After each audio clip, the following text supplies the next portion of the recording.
apakah waktunya harus seperti ini di hari Minggu pagi atau gimana? Ataukah boleh nanti hari Sabtu sore atau gimana? Saya serahkan kepada penjenengan semua, karena kalau menurut saya, kalau sore itu, apalagi kalau hari biasa atau hari weekend Sabtu, itu biasanya hari keluarga, gitu kan? Kenapa kalau hari Minggu sing kerja bisa praktik duwe prei. Kenapa jauh hari disampaikan? Karena memohon kepada teman-teman untuk bisa menghapus acara seniku digawe iki. Maksudnya seperti itu. Itu yang termasuk itu. Kalau sore, ibu-ibu itu biasanya nek sore marisak ngripate wis nyatu. Jelas? Ngono. Nah, soalnya aku ngalami dhewe ya. Awak kan bayi sak ngripate karek sakwan. Itu. Tapi tidak menutup kemungkinan ketika penjenengan punya hajat sare, kali nyelamati ibu konco-konco ini sing diceluk, terus tak bilang lalu ustaz, itu juga nggak ada masalah. Satu lagi boleh. Ya, nggak apa-apa. Masalah makanan kan enggak. Ya Mbak Dika. Assalamualaikum. Bukan dari pribadinya yang punya rumah, Mbak Amin sendirian kan. Itu. Kena jalan. Pas. Jadi teman-teman sekalian, itu makanan itu bukan dari pribadinya yang punya rumah, Mbak Amin, bukan. Ini yang ketempatan kan angkatan 79. Jadi untuk makanan-makanan ini kabeh iki gotong royong bukan hanya dari 79 saja. Yang 80 pun sama itu. Jadi ini gotong royong bersama.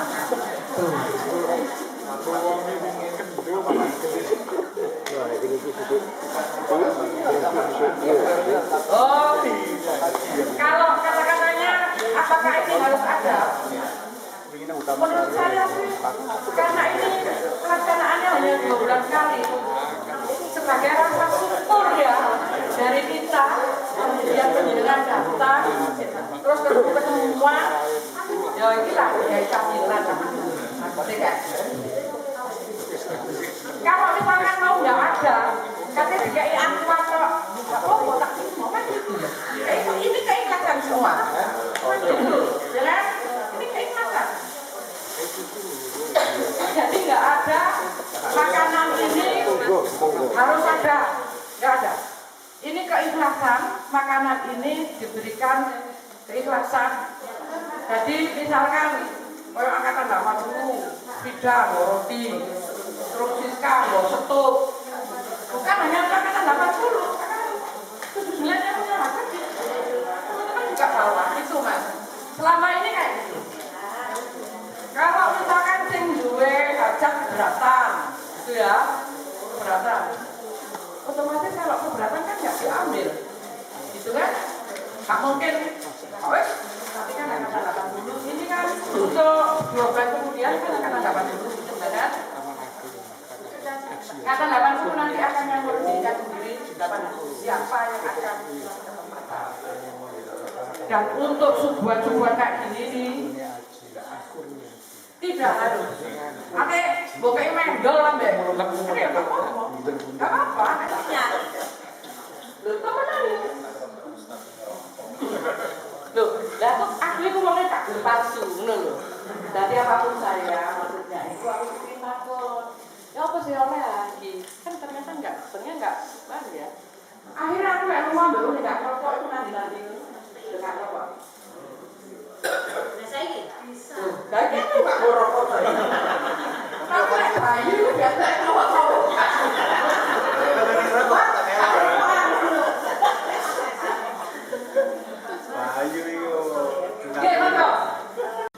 Assalamualaikum warahmatullahi wabarakatuh. Innal hamdalillah nahmaduhu wa nasta'inuhu wa nastaghfiruh wa na'udzu billahi min shururi anfusina wa min sayyiati a'malina may yahdihillahu fala mudilla lahu wa may yudlil fala hadiya lahu. Asyhadu an la ilaha illallah wahdahu la syarika lahu wa asyhadu anna Muhammadan abduhu wa rasuluh. Allahumma shalli wa sallim ala nabiyyina Muhammad. Allahumma shalli wa sallim ala nabiyyina Muhammad. Allahumma sholli wa sallim ala nabiyyina Muhammad wa ala alihi wa sahbihi ajma'in. Mari kita berdoa untuk bertambah ilmu, karena bertambah umur, bertambah nikmat, bertambah anak cucu, dan juga bertambah grup-grup WA. Betul ya? Juga harus diiringi dengan bertambah ilmu, sehingga kita tambah pandai, tambah dekat kepada Allah, tambah cinta kepada Allah dan Rasulnya, tambah cinta kita kepada keluarga, tambah cinta kepada sesama, dan tadi disampaikan agar bisa sehidup sesurga. Amin. Amin. Kita baca doa bersama-sama. Mari baca basmalah. Bismillahirrahmanirrahim. Saya bacakan, nanti Bapak Ibu ikuti. Allahumma inni as'aluka ilman nafi'an wa rizqan thayyiban wa amalan mutaqabbalan. Artinya, ya Allah, ini as'aluka, saya mohon kepada Engkau ya Allah, ilman nafi'an, mendapatkan ilmu yang bermanfaat. Nomor satu yang diminta ilmu. Baru yang kedua mendapatkan rezeki-nya atau rezeki yang baik. Bukan diminta oleh Allah atau oleh Rasulnya rezeki dulu, tapi ilmu. Saking pentingnya ilmu. Yang kedua baru rezeki. Yang ketiga apa? Wa amalan mutaqabbal. Amal yang diterima. Tadi disampaikan niat kita dari rumah untuk apa? Untuk reuni. Tapi selain reuni juga ada acara inti, yaitu berdakwah umum. Selain acara inti, nanti insya Allah dilanjutkan dengan acara untung, yaitu acara untung. Acara ramah tawa, gitu ya. Maka yang juga penting adalah nomor satu, bertambah ilmu, bertambah rezeki, dan juga amal yang diterima. Bagaimana bisa amal diterima? Amal diterima itu kembali lagi ke nomor satu. Amal diterima harus dengan ilmu. Amal yang hanya ikut-ikutan, amal yang tidak ikhlas, amal yang sakar PDW, mohon maaf, tidak bisa diterima. Maka kita berdoa itu, ya, itu adalah doa yang hampir tidak pernah ditinggalkan oleh Rasulullah ketika selesai zikir pagi. Itu beliau baca itu. Dan juga yang menarik adalah ketika kita minum air zam-zam, doanya bukan langsung minta sembuh, bukan, tapi diulangi dari minta ilmu dulu tadi, yang kedua minta rezeki, yang ketiga minta amal diterima, baru hubungannya dengan air zam-zam. Semoga dengan minum air zam-zam ini sakit kita disembuhkan. Bahkan mau minum saja harus melalui ilmu, harus ada contohnya, dan memang ini dicontohkan oleh Rasulullah Shallallahu Alaihi Wasallam. Berikutnya kita juga perlu berdoa yang kedua. Allahumma inni a'udzubika min ilmin la yanfa. Berharap berlindung kepada Allah dari ilmu la yanfa, ilmu yang tidak bermanfaat. Maksudnya ilmu yang bermanfaat apa? Kita dengarkan ilmu tapi pulang tidak membawa manfaat. Kenapa? Karena tidak diikuti dengan adab menuntut ilmu. Adab menuntut ilmu apa? Mendengarkan. Sebagaimana disebutkan di dalam Al-Quran surat Al-A'raf ayat 102 ayat 204, a'udzubillahi minasyaitonir rajim, wa idza quri'al qur'anu fastami'u lahu wa ansitu la'allakum turhamun. Apabila dibacakan ayat-ayat Al-Quran oleh siapa saja, termasuk oleh para penceramah, dalam hal ini kita sama-sama bertemu, fastami'u lahu, please listen, ya, dengarkan. Fastami'u lahu itu pasien koma. Wa ansitu, diam. Bukan hanya fastami'u lahu, pasien koma itu. Fastami'u lahu wa ansitu, dan diamlah. Diam untuk apa kira-kira? Mendengarkan. Mendengarkan, Pak Ansitu. Diam untuk apa? Merenungkan, memperhatikan, agar banyak mendapatkan bermanfaat. Nah, ini adalah di antara adab menuntut ilmu, ujungnya la'allakum turhamun, agar kalian mendapatkan rahmat kasih sayang dari Allah. Apa kasih sayang Allah? Ketika kita mengikuti perintahnya, yaitu suruh mendengarkan dan merenungkan. Yang pertama kita mendapatkan ilmu, yang kedua ilmunya bermanfaat, yang ketiga ditambah pahalanya, yang keempat diampuni dosa-dosanya, dan yang kelima dan seterusnya akan bertambah lagi yang lain-lain yang tidak bisa disebutkan. Saking luasnya rahmat Allah Subhanahu wa ta'ala. Jadi kita berdoa yang pertama tadi, memohon dari ilmu yang tidak bermanfaat. Karena apa? Karena disertai dengan adab, yaitu mendengarkan, tidak bicara sendiri. Yang kedua, wa min qalbin, mari, la yakhsha. Kita berlindung yang kedua setelah yang pertama dari ilmu yang tidak bermanfaat. Wa min qalbin. Apa qalbin berarti? Berlindung, memohon dari hati, la yakhsha, yang sulit untuk khusyuk. Berlindung kepada Allah, memohon kepada Allah dari hati yang sulit khusyuk. Bagaimana sholat kita? Mudah khusyuk atau sulit khusyuk? Mudah atau sulit? Survei membuktikan sulit khusyuk. Sehingga ayat tentang khusyuk itu mulai dari awal sampai akhir itu diulang-ulang berkali-kali. Yang pertama di mana? Yang pertama agar khusyuk adalah ihdinas siratal mustaqim. Tunjukkanlah kami jalan yang lurus. Berilah kami tunjuk, berilah kami bimbingan agar selalu jalan lurus supaya bisa terus khusyuk. Itu adalah diantaranya adalah doa. Nanti di ayat ke-45 tadi Al-Fatihah, kemudian Al-Fatihah setelah itu apa? Al-Baqarah. Wasta'inu bis-sabri was-shalah. Kalau punya masalah, minta tolong kamu kepada Allah dengan sabar dan sholat. Wa innaha lakabiratun, tapi yang seperti itu sulit untuk bisa sabar dan sholat. Illa 'alal khashi'in, kecuali bagi orang yang sholatnya khusyuk. Masih koma lagi. Terus agar bagaimana caranya agar kita bisa khusyuk? Dan semua kita kepingin sholat khusyuk. Sebagaimana khusyuknya kita ngobrol dengan pasangan kita, sebagaimana kita ngobrol dengan orang yang kita hormati, pimpinan kita, teman kita. Kalau udah ngobrol berdua dengan pimpinan, dengan yang kita cintai, anak kita atau siapa, yang penting jangan selingkuhan ya.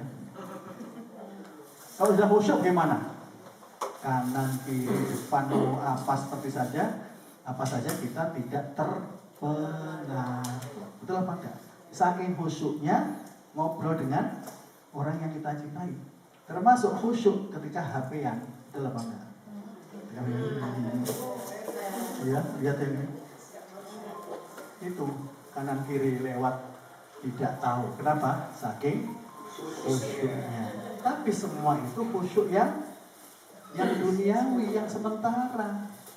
Khusyuk yang tidak berpahala. Tapi bagaimana khusyuk yang berpahala yang tingkatannya paling tinggi? Yaitu khusyuk ketika sholat. Bagaimana caranya? Alladzina yadhunnuna annahum mulaqu rabbihim wa annahum ilaihi raji'un. Ternyata khusyuk itu bisa dibangun. Syaratnya pertama adalah yadhunnuna annahum mulaqu rabbihim.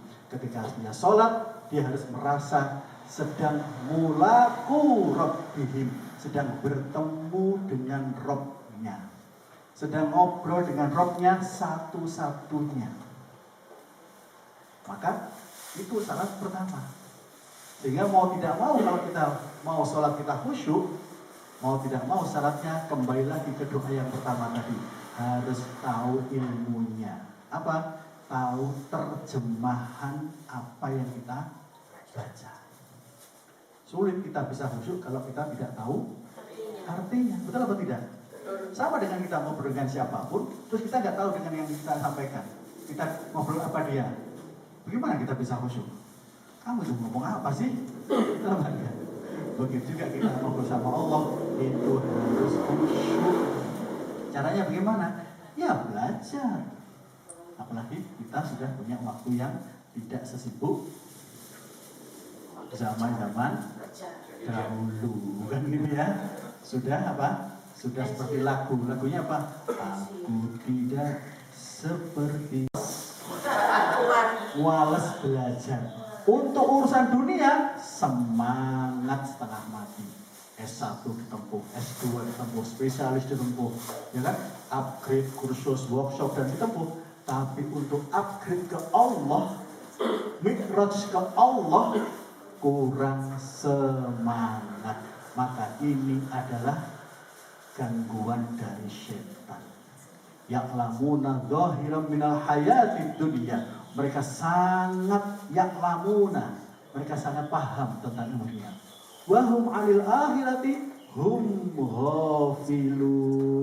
Tapi untuk urusan akhirat, untuk urusan sholat, untuk urusan Al-Quran, ghafilun. Apa ghafilun?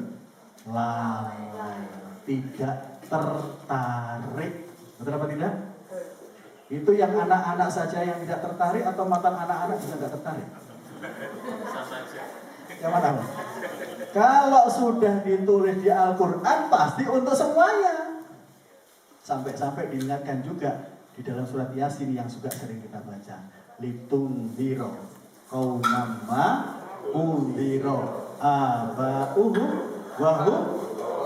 Diulangi lagi, ghafilun. Sudah aba'uhum, nenek moyangnya, kakek neneknya, bapak ibunya ya males. Akhirnya turun kepada anak-anaknya juga males. Betul atau tidak?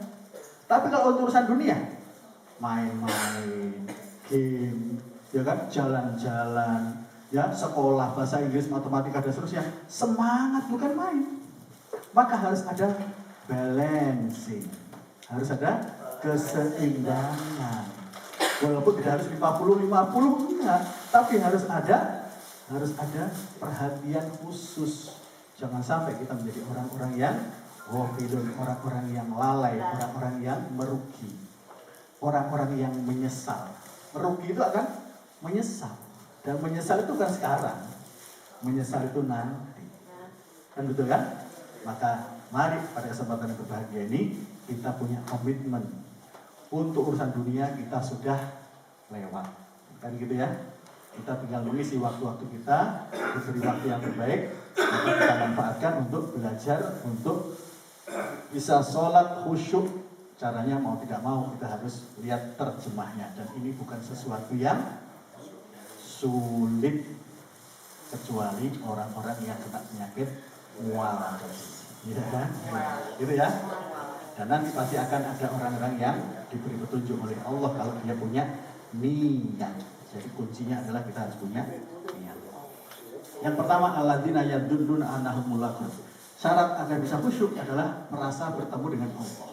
Berikutnya Pak, wa annahum ilaihi raji'un. Agar bisa khusyuk, pikirkan bahwa semua yang kita lakukan itu akan rojiun, akan kembali diminta pertanggungjawaban oleh Allah. Dan kembali lagi, setan nggak mau kita ingat itu, sehingga ya sudahlah, sholat seperti biasa lah, nggak usah